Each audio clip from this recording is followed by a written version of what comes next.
Salut tout le monde, salut la team, j'espère que tout va bien pour tout le monde. Donc on se retrouve, nouvelle vidéo, nous allons parler de l'Euro 2024, exclusivement de l'Euro 2024. Donc on va revenir sur les huitièmes de finale qui viennent de se passer, on va débriefer tout ça. Et après on va voir les pronos, mes pronos pour les quarts de finale. Donc voilà ce que nous allons voir sur cette vidéo. Je vous rappelle, abonnez-vous, n'hésitez pas à vous abonner. Actuellement, 90% des personnes qui regardent les vidéos ne sont pas abonnées, donc abonnez-vous, c'est très très important. Lâchez un pouce bleu, ça fait toujours plaisir pour le travail. Et surtout, n'oubliez pas, de nouvelles choses en plus vont arriver. Allez sur le site oxmasport.fr, vous allez voir, il y a des nouvelles choses qui sont en préparation et qui vont arriver très très bientôt. Donc, je vous dis à tout de suite, on se retrouve, on va faire le débriefing des huitièmes de finale.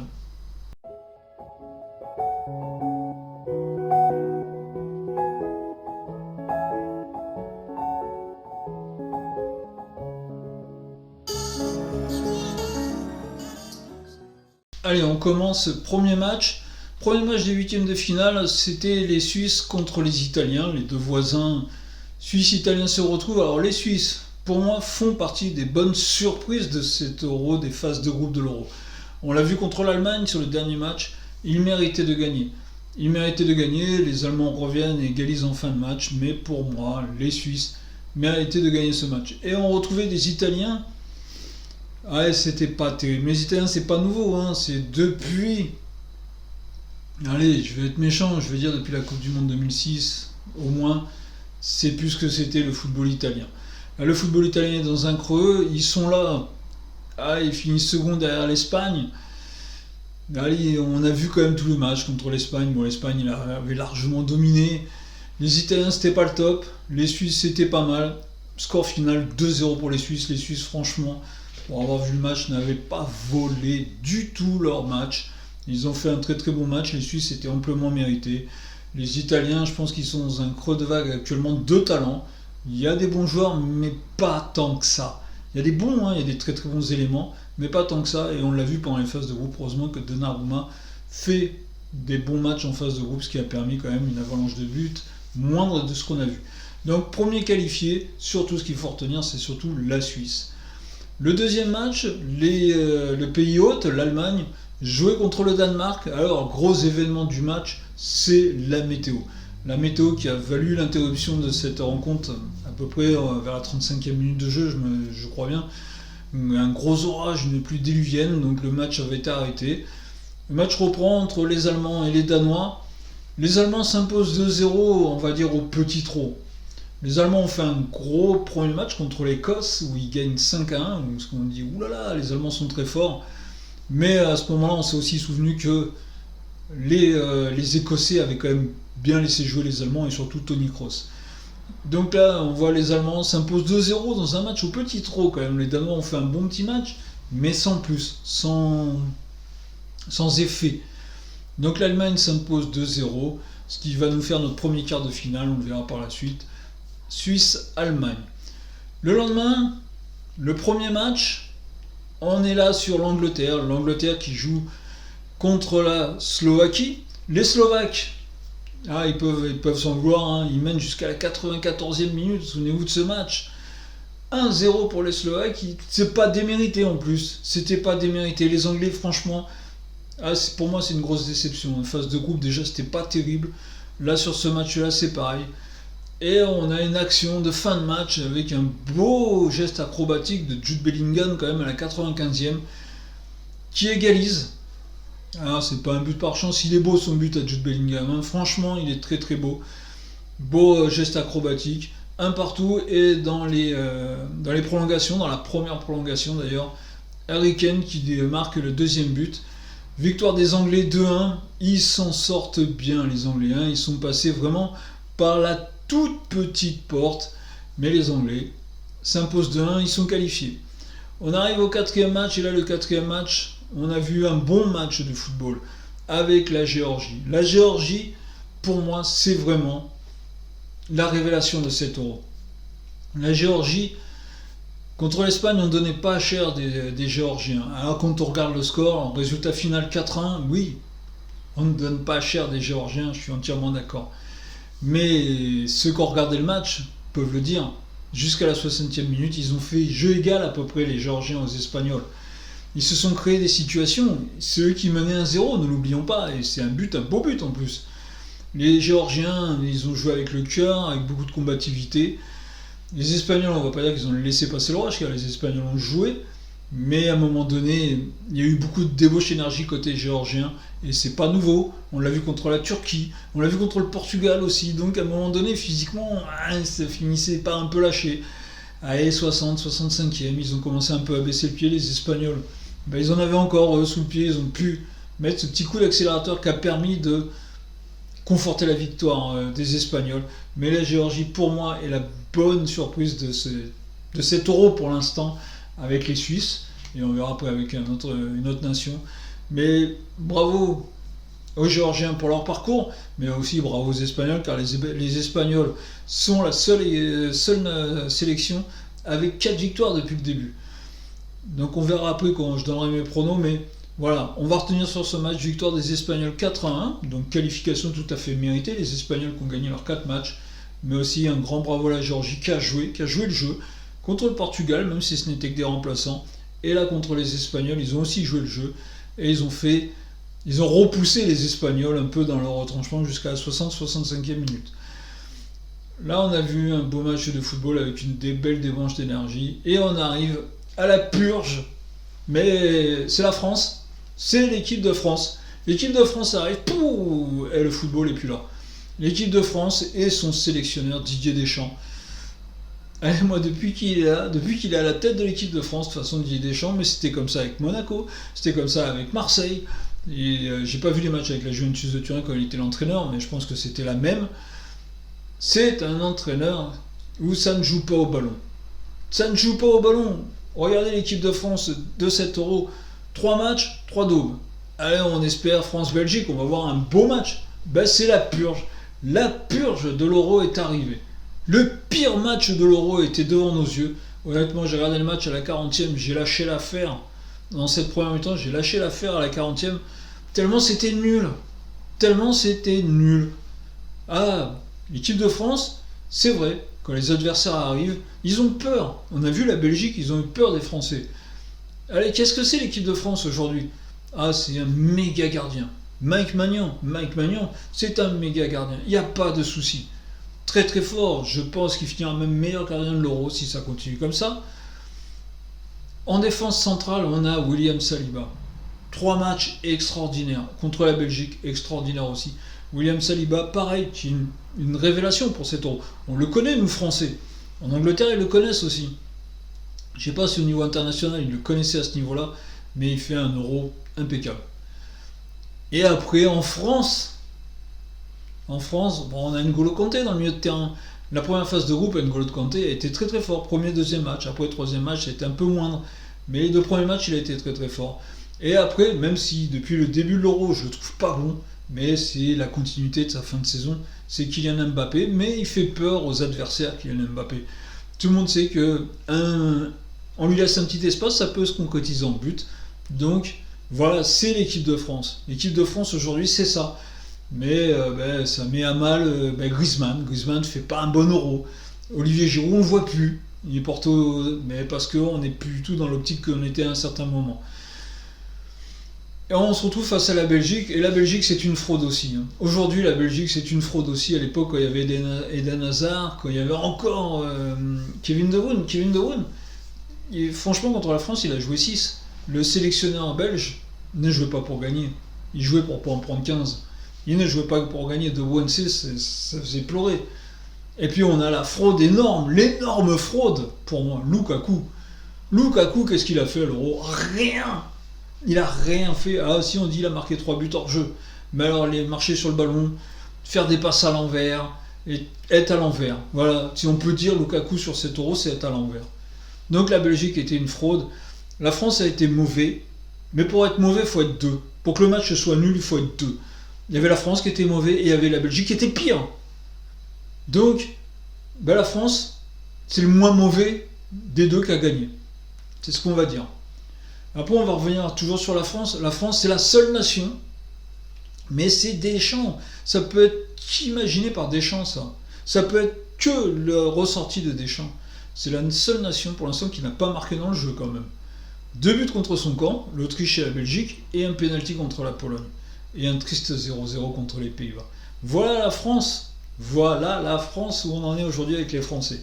Donc match de purge, le pire match de l'Euro, France-Belgique, se clôture par un 1-0 à la 85e, but de Randal Colomani.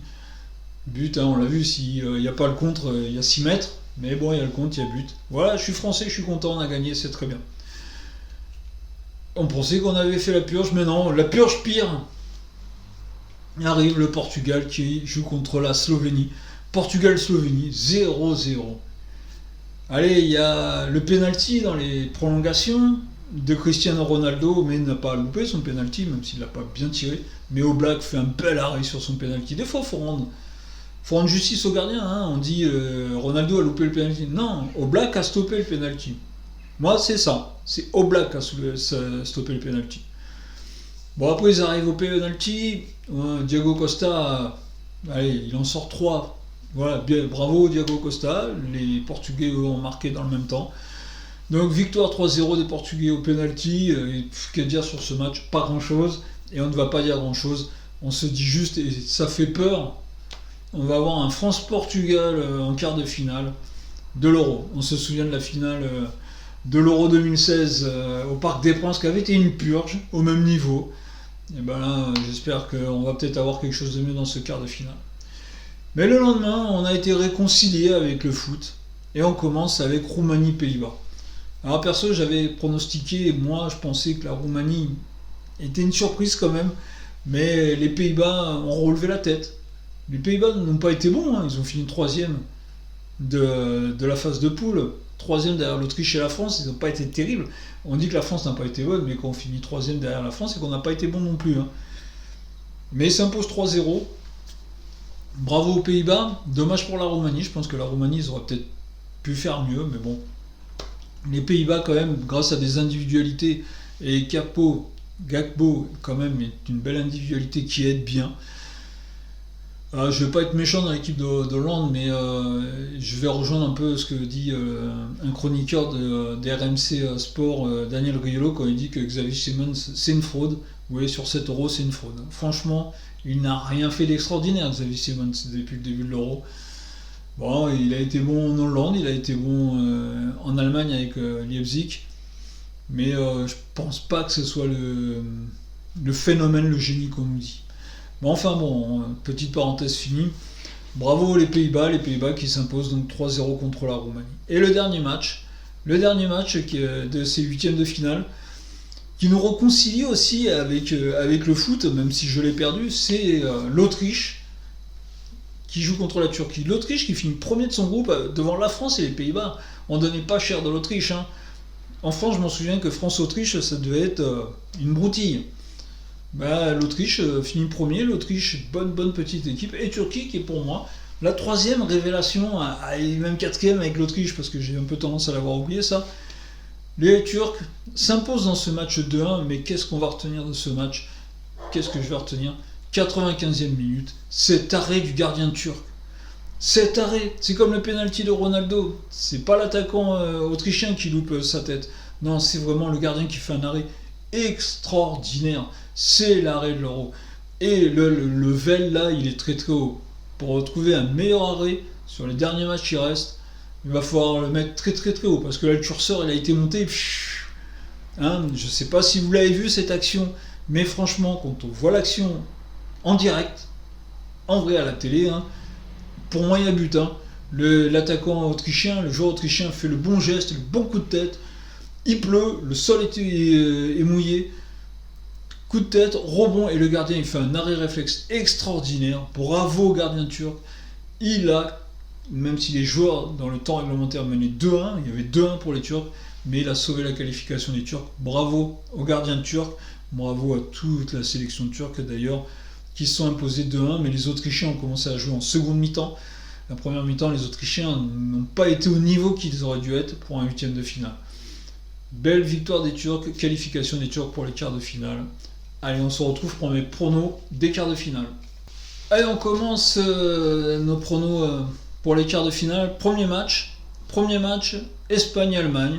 Donc le pays hôte, l'Allemagne, va jouer contre les Espagnols, seule équipe avec 4 victoires dans cet Euro. Donc match, quand on voit déjà les noms des sélections, Espagne-Allemagne, ça devrait être un match qui devrait nous intéresser énormément. Allez, un favori sur ce match? Moi, je vais donner comme favori pour moi l'Espagne. L'Espagne, je les vois bien s'imposer 2-1. Sur un petit score, les Allemands vont quand même jouer, mais les Allemands, c'est quand même pas la sécurité. Si les Espagnols arrivent à marquer rapidement, je pense qu'il n'y aura pas de match et les Espagnols partiront favoris sur ce match. Maintenant, on est en Allemagne, les Allemands vont jouer devant leur public déjà, et puis vont jouer quand même avec la rage de vouloir se qualifier. Moi, je ne parle pas qu'ils vont être avantagés ou quoi que ce soit. Je ne suis pas du tout au niveau de ça. Moi, là, je pense que les Allemands à domicile vont chercher à faire quelque chose contre une bonne équipe espagnole. Une équipe espagnole qui a 4 victoires d'affilée. Donc, moi, sur ce match, je vois bien, en toute honnêteté, les Espagnols s'imposer, je vous le dis et je vous redis, 2-1 pour les Espagnols sur ce match contre l'Allemagne. Et après, à 21h, on va se retrouver avec le choc. Le choc des purges, France-Portugal. Alors, on va remettre tout dans le contexte. Juste avant, je l'ai dit, la France, c'est nul à chier depuis le début. C'est nul à chier, mais je pense, et je reste encore là-dessus, on sera champion d'Europe. Je pense, et on aura l'occasion, on va en parler dans la conclusion, mais je pense que la France va aller au bout grâce à ça, grâce à cet effectif, grâce au fait que la France fait peur dans cet Euro. Et les Portugais, je vais pas être méchant, mais Cristiano Ronaldo, c'est son nom actuellement qui fait peur, mais le joueur en lui-même sur le terrain ne fait plus aussi peur qu'il le faisait à une époque. Dans le milieu de terrain, Bruno Fernandes et Bernardo Silva, c'est pas les joueurs de la Première Ligue, c'est pas les joueurs de United ou les joueurs de City. Ce sont des joueurs lambda avec cette sélection. S'il y en a un que je vois aller au-dessus quand même du lot dans cette sélection, et c'est pas parce que je suis parisien, mais c'est Vitinha. Vitinha, il est sur la continuité de sa saison avec le PSG. Donc Vitinha, à la limite, il va être à son vrai niveau. Un point en défense, allez, on va être honnête, Pep. Je l'aime bien, Pep, il est gentil, Pep. Mais face à Kylian Mbappé, allez, même Mbappé avec son masque où il voit mal, où il va aller plus vite, quoi qu'il arrive, sur les 3-4 premiers pas, ça va aller beaucoup plus vite que Pep. Donc je vois bien la France, à son niveau s'imposer, allez, je vais le dire quand même, et je vais être méchant, assez facilement. Moi, je vois un score du genre un bon 2-0 pour les Français. Et me parlez pas d'aller jusqu'au pénalty avec le gardien portugais. Mike Maignan au pénalty, c'est le même. Mike Maignan, je reste et je le dis pour moi, ça va être le meilleur gardien de l'Euro, Mike Maignan. Il n'y a pas de souci. Donc on peut aller au pénalty. Lloris était un bon gardien, mais au pénalty, il n'avait pas l'aura qu'a Mike Maignan. Donc à Mike Maignan, on peut aller jusqu'au pénalty, il n'y a pas de souci, mais on n'ira pas au pénalty. Dans le temps réglementaire, les Français vont s'imposer 2-0. Je pense que ce match va être, je ne vais pas dire une promenade de santé pour les Français, car non, mais ça devrait le faire quand même pour les Français. Allez, on passe au match du lendemain, et le premier match, Angleterre-Suisse. Angleterre-Suisse, je vais être clair, net et précis. Moi, je vois pas l'Angleterre. L'Angleterre, comme l'était la Belgique, l'Angleterre pour moi c'est une fraude depuis le début. L'Angleterre ne mérite pas d'être où ils sont. L'Angleterre déjà contre la Slovaquie ne mérite pas de passer. Donc les Anglais sont là, c'est bien, mais les Suisses vont les manger. Les Suisses vont manger les Anglais, j'en suis persuadé. Et moi je vois bien un 3-1 pour les Suisses face aux Anglais. Je pense que les Suisses vont manger les Anglais sans aucun souci. Les Anglais n'ont pas le niveau pour être ici. Les Anglais, Harry Kane, on l'a pas vu depuis le début de l'Euro. Jude Bellingham, c'est pareil. On est là, mais non, c'est pas là. Foden, c'est un bon joueur, Foden. Mais les joueurs de Manchester City, quand on les sort de Manchester City, ce ne sont plus les mêmes. Donc, Foden, franchement, c'est un bon petit joueur, mais à l'Euro, là, pour l'instant, je ne le vois pas. Donc, pour moi, les Suisses vont s'imposer contre les Anglais et ils vont passer ce match-là. Et le dernier match des quarts de finale, Pays-Bas, Turquie. pareil, je vais être honnête, pour moi, je vois la Turquie s'imposer, car les Pays-Bas, c'est pareil, j'arrive pas à comprendre. Ils ont battu la Roumanie 3-0, les Roumains n'ont pas joué. Mais là, contre les Turcs, ça va pas être la même. Et je vois pas les Pays-Bas passer. Franchement, je les vois pas. C'est des bons petits joueurs, hein. Memphis Depay, c'est un bon joueur. Capbo, c'est un bon joueur. Il y a des bons joueurs dans cette équipe, il n'y a pas de souci. Mais voilà, si. Moi, je vois plus les Turcs avec cette envie, avec ces talents. Je les vois plus aller jusqu'au bout. Mais je les vois pas s'imposer sur un gros score, mais un petit score, bien serré. 1-1 à 0 des familles. Je vois bien les Turcs faire ça. Donc dans ce dernier match, Pays-Bas-Turquie, je vois bien la Turquie s'imposer 1-0. Voilà mes pronos des 4 matchs. Hein. Donc je vous le redis, le premier match, Espagne-Allemagne, je vois bien les Espagnols sur un score serré, on va dire un 2-1. Deuxième match, France-Portugal, je vois la France sans trembler, 2-0. Troisième match, Angleterre-Suisse, il n'y a pas photo. Je vois bien les Suisses s'imposer 3-1 face à des Anglais qui n'ont pas à être là. Et le dernier match, Pays-Bas-Turquie. Je vois la Turquie car les Pays-Bas, c'est pareil, je les sens pas. Et je vois bien la Turquie s'imposer 1-0. Voilà mes pronos pour les quarts de finale de cet Euro.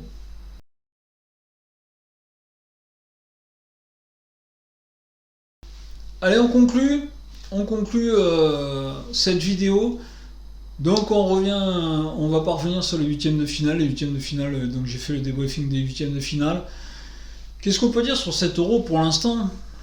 À la sortie des huitièmes de finale et avant le départ des quarts, certains consultants, certains spécialistes disent que le niveau n'est pas terrible. C'est vrai, moi aussi je trouve que le niveau n'est pas terrible. Et le niveau n'est pas terrible et la France, c'est pour ça qu'elle va être à ce niveau-là. C'est pour ça que les Français, moi je les vois, et je reste sur l'idée que pour moi c'est les grands favoris. Moi, les Français, c'était les grands favoris. Après, j'avais dit le Portugal. Les Portugais ont fait un bon match contre la Turquie, mais après, ça a été pas terrible. L'Allemagne, je les voyais aussi, ça avait bien commencé contre l'Écosse, mais moi, le match contre la Suisse m'a vachement refroidi quand même. L'Espagne, pareil, 4 matchs, 4 victoires. Là, je les pronostique encore contre l'Allemagne. Mais après, comme je vous ai dit, moi, je vois la France passer. Et France-Espagne, les Espagnols vont plus être là contre les Français. S'ils se qualifient les deux pour les demi-finales, bien sûr, hein, ne faites pas dire que j'ai dit que les Français vont se qualifier comme les Espagnols. Non, je les vois. Maintenant, si jamais ça arrive, je ne vois pas les Espagnols taper les Français. Donc, dans les favoris, je reste moi sur les Français. Les Français, pour moi, c'est les grands favoris. Après, on peut continuer. Les Pays-Bas, bon, ça, je les vois pas. L'Angleterre, je les vois pas. Après la Suisse, pourquoi pas? La Suisse pourrait être une belle surprise de cet Euro, et j'en suis persuadé que la Suisse peut être une belle surprise de cet Euro. Comme la Turquie. La Turquie, c'est pareil, il y a des bonnes individualités, un bon groupe, un bon collectif, pourquoi pas? Mais je reste toujours, et là je vais continuer, les Français font peur à leurs adversaires. Les Français, les adversaires savent très bien qu'il y a un bloc comme ça ne passe pas. Mike Maignan, je leur dis dans les buts, c'est le meilleur. Et vous avez Saliba en défense centrale. Il tient la baraque, c'est un truc de fou. Et Upamecano n'est pas mauvais non plus. Donc c'est un truc de fou. Défensivement, la France, on est pas, c'est un mur. Tous les autres se cassent les dents et vont se casser les dents dessus. Personne va pouvoir bouffer les Français. Pas les Portugais, pas les Allemands, pas les Espagnols. Pays-Bas, Angleterre, n'en parlons pas. Après, pourquoi pas une surprise avec les Suisses. Et encore, hein, mais pourquoi pas. Donc voilà, je vous ai donné mon débrief des huitièmes de finale, mes pronos d'écart. Je vous ai dit, on fera le bilan de l'Euro à la fin, mais pour moi, l'Euro n'est pas fou, n'est pas foufou. Mais on verra bien ce que ça va donner à la fin. Peut-être que les derniers matchs, là, il reste 4 quarts, de demi, une finale, donc 7 matchs. Pourquoi pas? Mais j'y crois pas trop, mais pourquoi pas? Mais moi, je vous dis à très très bientôt dans une nouvelle vidéo qui ne devrait pas tarder à arriver. Je vous dis salut la team et à bientôt.